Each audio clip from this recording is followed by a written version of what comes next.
तो friends, TMI क्या है? टीएमआई आपको कैसे लेना है? पोलैंड के लिए अगर आप अप्लाई कर रहे हैं तो आप टीएमआई कैसे लेंगे, वो मैं पूरा आपको बताऊंगी। आपको कहाँ से लेना है और कैसे लेना है सब मैं बताने वाली हूँ। लेकिन सबसे पहले आप ये समझ लिए टीएमआई है क्या।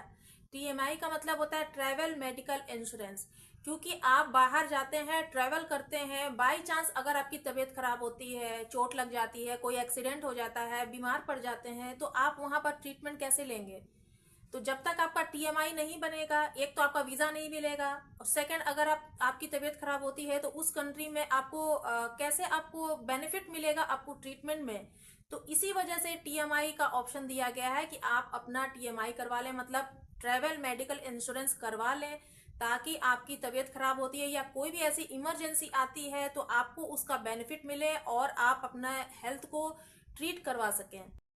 तो आप लोगों में से बहुत से लोग क्या करते हैं कि एजेंसी से आप लोग एप्लीकेशन करवाते हैं। तो एजेंसी वाले क्या करते हैं, क्योंकि यहाँ पर जो चेकलिस्ट में दिया गया है सब कुछ करवाने के लिए, तो एजेंसी वाले आपको बोलते हैं मेडिकल इंश्योरेंस के लिए, और आप उन पर विश्वास करके बोल देते हैं कि ठीक है इंश्योरेंस करवा लेते हैं। और एजेंसी वाले क्या करते हैं कि पैसे अपने बचाने के लिए कहीं से भी वो लोग बाहर से आपका इंश्योरेंस करवा देते हैं, और उस पेपर को जब आप एम्बेसी में लेकर के जाते हैं तो वो पेपर आपका जो होता है ना एक्सेप्ट नहीं होता है, क्योंकि पोलैंड की एम्बेसी से वो मैच नहीं करता है आपका टीएमआई इंश्योरेंस वाला पेपर जो होता है।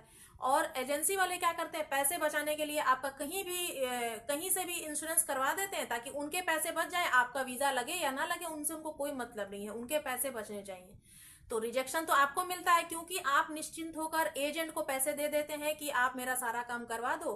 तो इस वजह से वो लोग ऐसा काम करते हैं जिससे वजह से आपको रिजेक्शन मिलता है, आपको प्रॉब्लम होती है। रिजेक्शन ना आए इस वजह से पोलैंड एम्बेसी ने एक लिस्ट निकाली है जिसमें से आपको चूज करके आपको अपना इंश्योरेंस करवाना है। तो आप लोग इस चीज पर फोकस नहीं करते हैं, आप लोग अपने एक एक डॉक्यूमेंट्स पर फोकस नहीं करेंगे तो आपको रिजेक्शन ही रिजेक्शन मिलेगा।